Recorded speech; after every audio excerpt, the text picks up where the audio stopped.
exército oficial de uma nação dentro da Ucrânia bota esse conflito em outro patamar. A partir do momento que você manda tropa, você entrou de vez na guerra. E aí não é mais Rússia, Ucrânia, é Rússia, Ucrânia e França. E aí, vale a pena? Urgente. França prepara envio de tropas para a Ucrânia sem aprovação de todos os membros. O canal é Área Militar, já recomendo aí o canal, vamos assistir o conteúdo, vamos reagir. No ano passado, a guerra na Ucrânia se escalou próxima de um conflito nuclear após o presidente Emmanuel Macron ameaçar enviar soldados europeus para lutar na Ucrânia, atraindo a atenção furiosa e nuclear de Vladimir Putin. Porém, agora, essa ideia avançou. França e Grã-Bretanha avançaram com os planos de enviar tropas à Ucrânia para defender um eventual acordo de paz com a Rússia. Mas apenas algumas outras nações querem participar, foi o que afirmou o presidente francês Emmanuel Macron, após uma cúpula de países que estão refletindo sobre a proposta. O líder francês disse que várias nações além da França e da Grã-Bretanha querem fazer parte da Força Armada, mas acrescentou, não é unânime. Paris e Londres dizem que tal força seria como objetivo garantir qualquer acordo de paz, dissuadindo a Rússia de atacar a Ucrânia novamente. A Europa está assustada, isso porque Macron, sabendo da falta de apoio, disse que não precisam de unanimidade dos países da OTAN para conseguir enviar tropas na Ucrânia. Oficiais militares franceses e britânicos trabalham com a Ucrânia para determinar onde os contingentes devem ser mobilizados e quantas tropas eles precisariam para ser um impedimento confiável. O plano de Macron envolverá uma força de segurança com várias nações europeias que serão mobilizadas. A cúpula de líderes de quase 30 países, além de chefes da OTAN e da União Europeia, ocorreu em um momento crucial na guerra de mais de 3 anos, com esforços diplomáticos cada vez mais intensos para intermediar cessar-fogo, motivados pela pressão do presidente dos Estados Unidos, Donald Trump. Antes dos líderes terem se reunidos no luxuoso palácio presidencial francês, ataques de drones russos durante a noite feriram mais de 20 pessoas e bombardeios pesados mataram uma pessoa e cortaram a eletricidade em partes de Kherson. Macron e outros participantes da cúpula acusaram a Rússia de apenas fingir querer um acordo negociado. Eles estão jogando e ganhando tempo, afirmou o primeiro-ministro do Reino Unido, Keir Starmer, acrescentando que não podemos deixá-los arrastar isso enquanto continuam processando sua invasão ilegal. Acordos mediados pelos Estados Unidos na semana passada para proteger o transporte no Mar Negro e para interromper ataques de longo alcance contra a infraestrutura de energia foram recebidos como primeiros passos em direção à paz.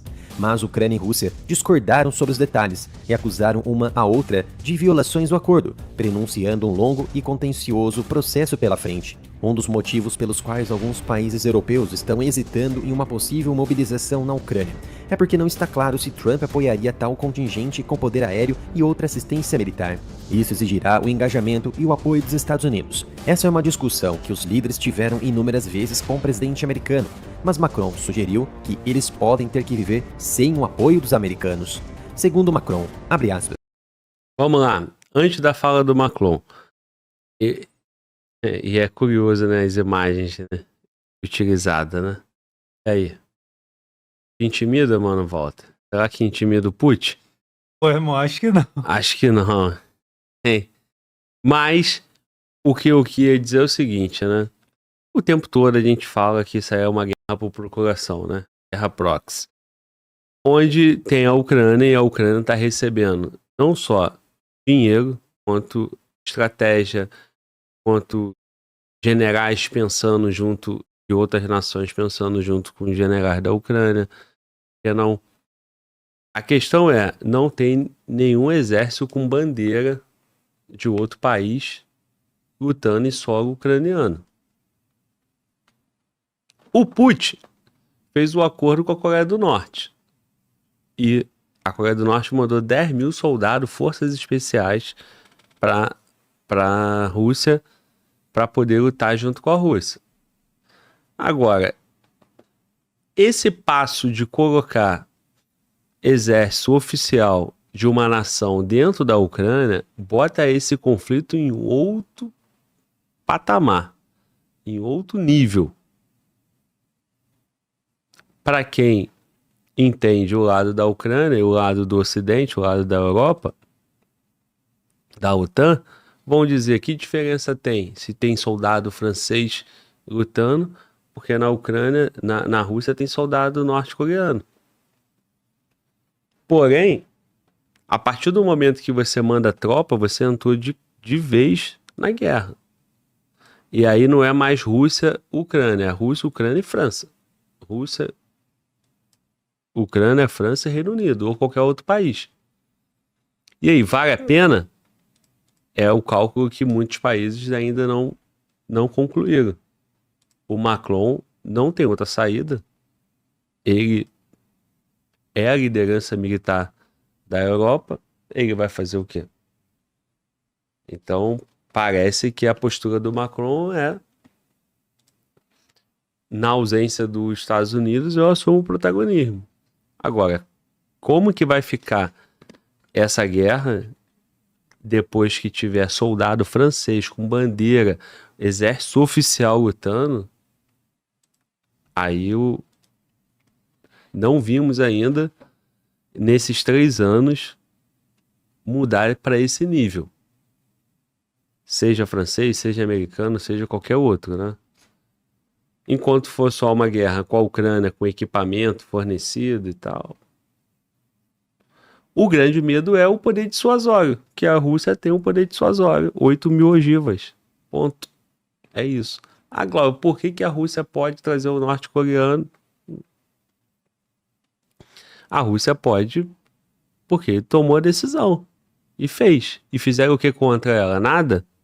Então ficou evidente que ela pode. Agora, resta saber se a França pode. E aí o que a Rússia vai fazer, né? Então, nada é possível até que alguém vá lá e faça. Seja por mal, seja por bom.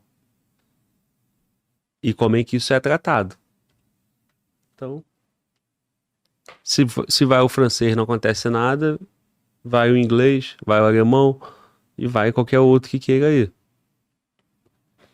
Agora, se acontece, como é que fica? Vamos lá, vamos continuar. Eles podem ter que viver sem o apoio dos americanos. Segundo Macron, abre aspas, você tem que esperar pelo melhor, mas se preparar para o pior. Minha esperança é que os Estados Unidos estejam do nosso lado e que os americanos apoiem, até mesmo desempenhem um papel ativo, mas temos que estar preparados para uma situação em que talvez eles não participem. Fecha aspas. Qual a quantidade de tropas que Macron estaria pensando em enviar para a Ucrânia? Como vocês já sabem, o YouTube restringiu a monetização e o engajamento do canal. Então apoie o meu trabalho visitando a minha loja oficial de camisetas, mapenca.com/área militar. Ou você também pode contribuir com o meu trabalho doando qualquer valor para o meu Pix, canal areamilitaroff@gmail.com. Construir uma... É isso. Tá aí, ó, a publi do canal Área Militar, então fica aí a dica para vocês. É isso, Área Militar. mapenca.com/área militar.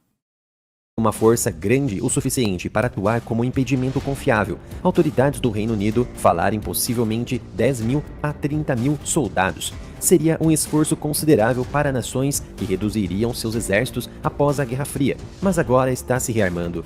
O Reino Unido disse abertamente que planejadores militares da Europa e de outros lugares têm se aprofundado nos detalhes, examinando toda a gama de capacidades militares europeias, incluindo aeronaves, tanques, tropas, inteligência e logística, uma espécie de auditoria militar e levantamento de todo o potencial europeu. Mas quais nações já recusaram e que podem ser atropeladas por Macron?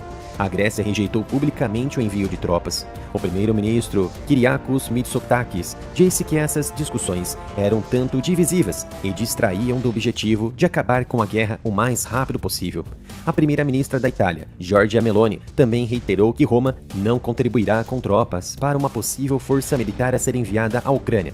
Ela também destacou a importância de trabalhar com os Estados Unidos para encerrar o conflito e pediu a participação de uma delegação americana na próxima reunião de coordenação europeia. Diante da pressão constante de Donald Trump sobre a Europa para aumentar os gastos militares e depender menos das forças dos Estados Unidos, o contingente proposto é visto como um teste da disposição do continente europeu em se defender e defender os seus interesses. E este é o canal Analytics, um canal dedicado a assuntos de geopolítica e defesa, o canal reserva do Área Militar, que teve a monetização e o engajamento do público restringidos pelo YouTube. Bom, é isso, ó. O canal reserva dele está aí a dica para vocês. Agora, quando a gente fala em poder de dissuasão, né? E quando a gente fala num acordo de cessar fogo, pelo que consta, ao que se apresenta, o Putin vai colocar condições difíceis a ponto de não acontecer cessar fogo, porque está em vantagem, ele está em posições favoráveis no conflito. A Ucrânia precisa duas coisas: ou estancar para poder se preparar, ou então tá numa condição favorável para que o Putin comece a entender que vale a pena fazer o cessar-fogo logo.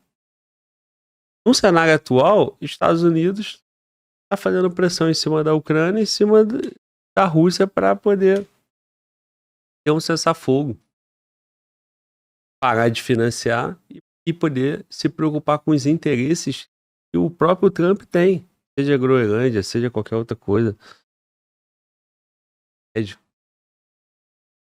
Agora, França, quando se mandar tropa para a Ucrânia, ela está contribuindo para o cessar-fogo ou ela está botando mais fogo? Depende, né? Se isso der um poder, tiver um poder de deixar o Putin confortável e preocupado, vai ajudar a Ucrânia. Senão, a França está botando mais fogo ainda e impedindo a paz, né? Então,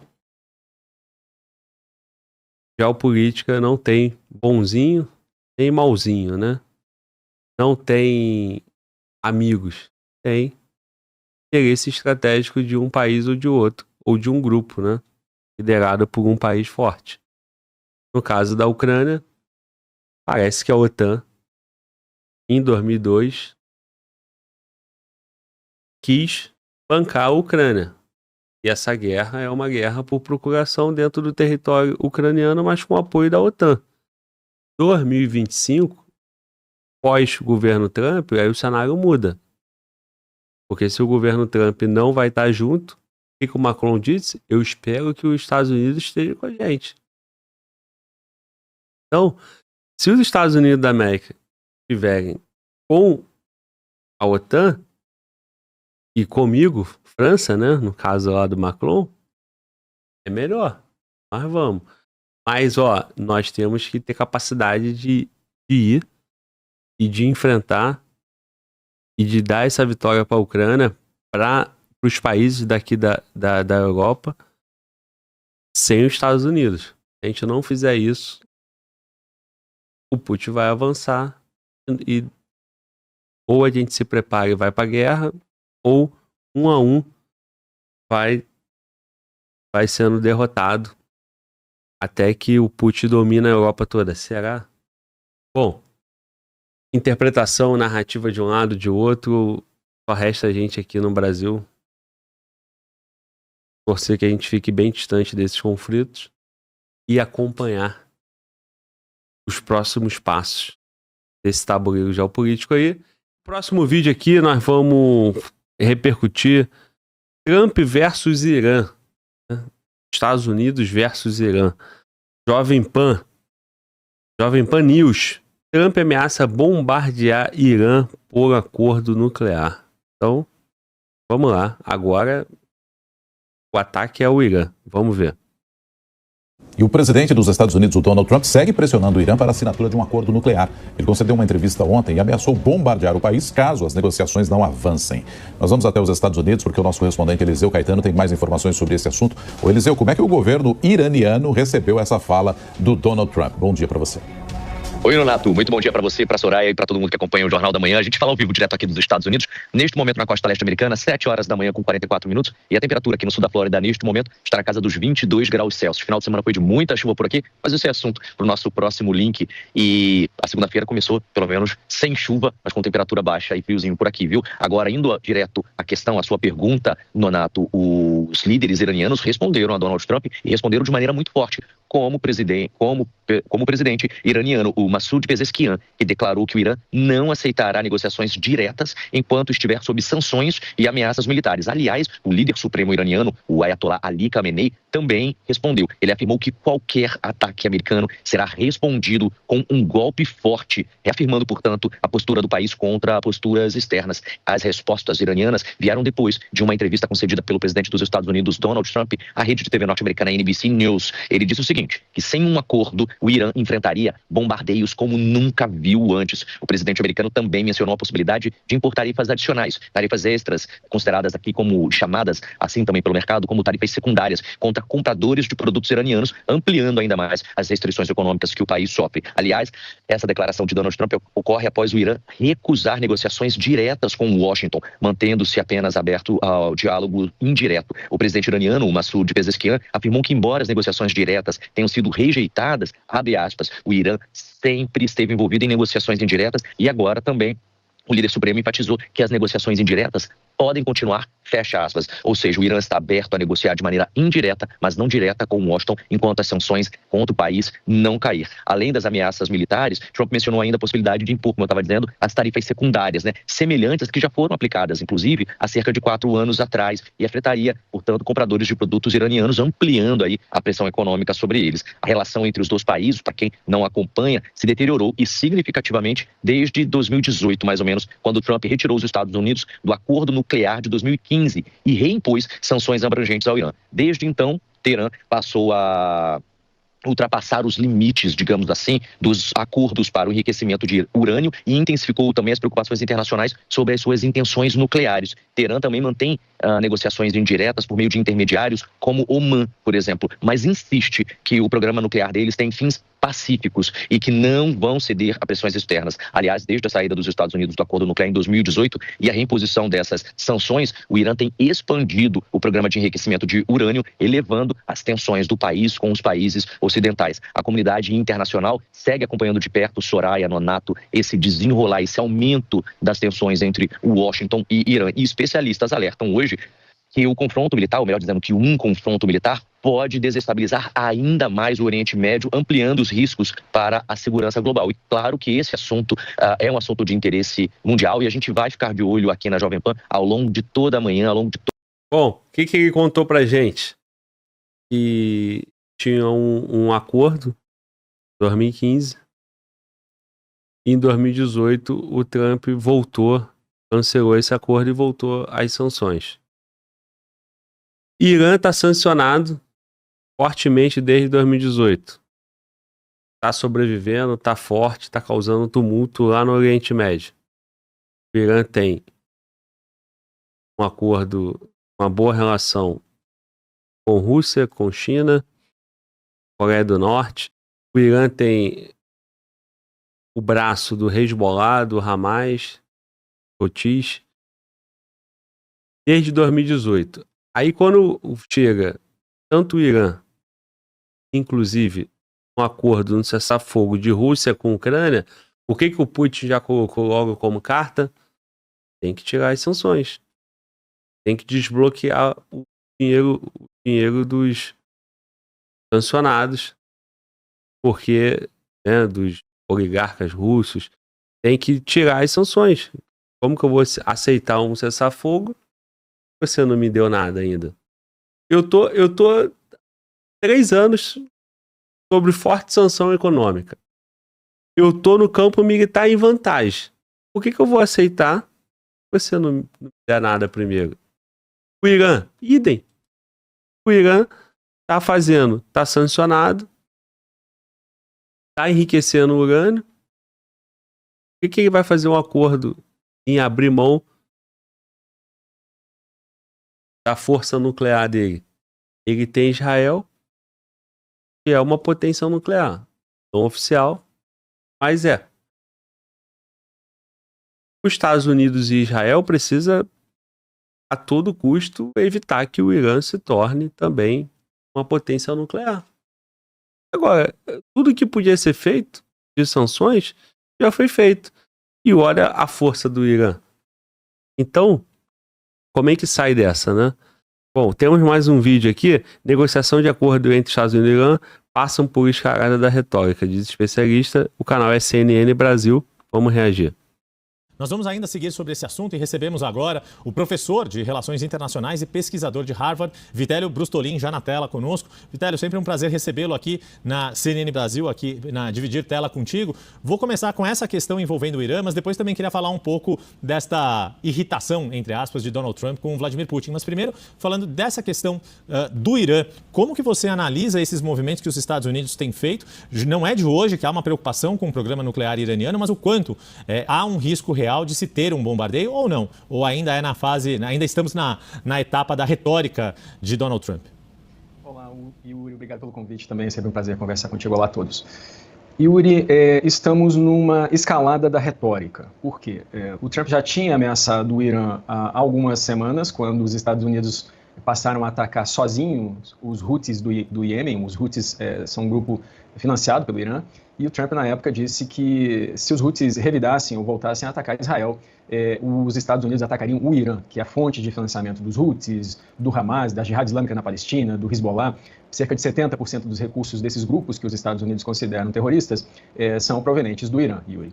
Agora, sobre o programa nuclear, que é a sua pergunta, e é um questionamento que vem sendo analisado por cientistas e pesquisadores em geral do mundo inteiro. Por quê? Já faz meses que a Agência Internacional de Energia Atômica da ONU alertou que o Irã estava com urânio enriquecido a 83%, Yuri, sendo que para fazer uma bomba nuclear seriam necessários 90% de enriquecimento.